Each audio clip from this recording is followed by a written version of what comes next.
ഇത് നാഗാലാൻഡിലെ ബോസ്റ്റ എന്ന് പറഞ്ഞ സ്ഥലമാണ്. എന്നുവെച്ചാൽ നാഗാലാൻഡിൽ നിന്ന് ദിമാപൂരിൽ നിന്ന് കോഹിമാന്ന് ഒക്കയ്ക്ക് പോകുന്ന വഴി ഉള്ള ഒരു സ്ഥലമായത്. നല്ല ഭംഗി. ഇപ്പം മഞ്ഞ് മൂടി കിടക്കുന്നുണ്ട്. ഇവിടെ നിന്നും കാണാൻ ലോങ്ങായിട്ട് കാണാൻ പറ്റുന്നില്ല. അവിടെ ഒരു ചർച്ചുണ്ട്,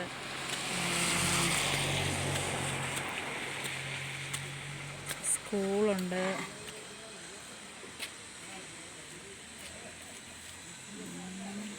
ദൂരേക്കൊക്കെ കാണാൻ നല്ല ഭംഗിയായിരുന്നു, പക്ഷേ മഞ്ഞായിപ്പോയി.